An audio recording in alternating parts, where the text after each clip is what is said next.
ver a glória de Deus. Mas existe uma diferença. E depois que eu ler essa outra palavra, eu quero te fazer uma pergunta. Guarde esta atitude desta mulher. Guarde a palavra que Jesus deu para essa mulher. Guarde a fé dessa mulher. E agora vamos ver aqui a outra palavra de Marcos, no capítulo 9, a partir do versículo 14. Aqui nós vemos que Jesus, no versículo anterior, fala que ele estava no monte com Pedro, Tiago e João, então havia descido desse monte. E quando ele desceu, ele se encontrou com os outros discípulos e então, do meio da multidão, alguém respondeu que trouxe o filho até ele e que estava com um espírito que o impedia de falar. E aí o pai relata, o que esse espírito ele fazia, qual era a situação em que ele vivia, quais eram as dificuldades e as lutas que essa família travava. E aí ele diz: pedi aos teus discípulos que expulsassem o espírito, mas eles não conseguiram. Então Jesus ali dá uma declaração, expõe o seu coração em relação à geração incrédula, que até quando ficaria com eles, até quando teria que suportá-los, e pediu para que trouxesse o menino. Então eles levam o garoto, e aí quando o espírito vê Jesus, imediatamente causa uma convulsão no menino, aí ele cai no chão, começa a rolar e espumar pela boca. Então Jesus pergunta ao pai do menino: há quanto tempo ele está assim? E aí o pai diz que é desde a infância. E outra vez o pai torna a explicar a situação, falar da dificuldade que essa família tem enfrentado. O pai fala: muitas vezes esse espírito o tem lançado no fogo e na água para matá-lo. Veja só. E aí, em seguida, o pai fala assim: mas se podes fazer alguma coisa, tem compaixão de nós e nos ajuda. E aí Jesus fala assim: se eu posso, tudo é possível àquele que crê. Imediatamente, o versículo 24 diz: imediatamente o pai do menino exclamou: creio, ajuda-me a vencer a minha incredulidade. Veja só.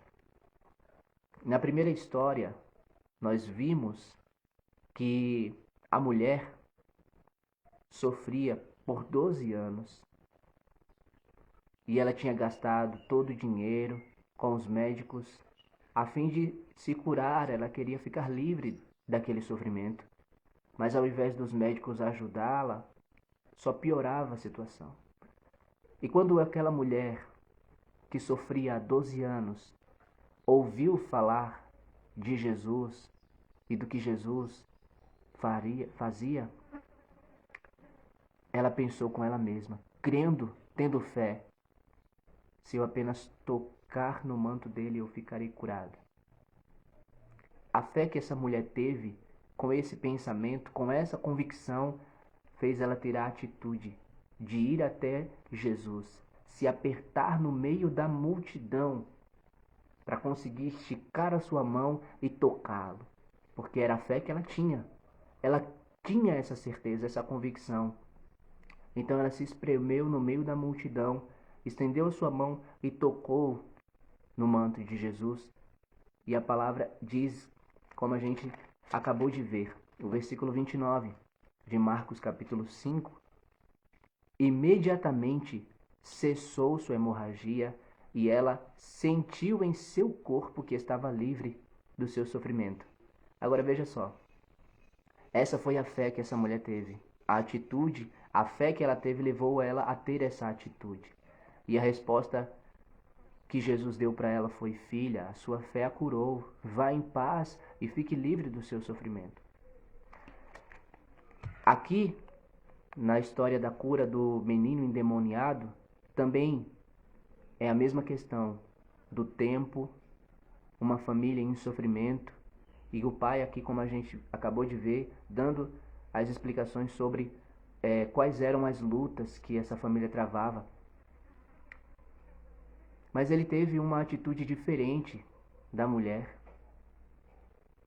Enquanto que a mulher, quando ouviu falar de Jesus, ela não viu Jesus. Vejam bem, ela não viu Jesus. Ela ouviu falar de Jesus.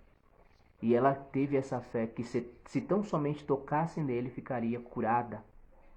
Esse pai, ele levou o filho até Jesus. Ele viu Jesus.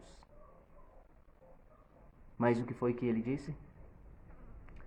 Se podes, mas se podes fazer alguma coisa, tem compaixão de nós e nos ajuda.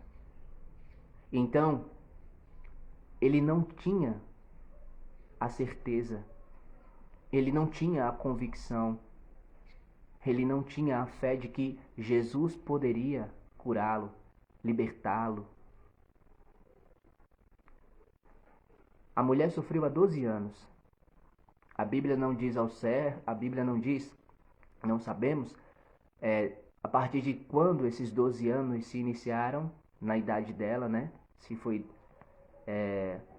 de uma adolescente até a idade que completou 12 anos, se ela já era uma jovem ou se já era uma adulta, mas foram 12 anos.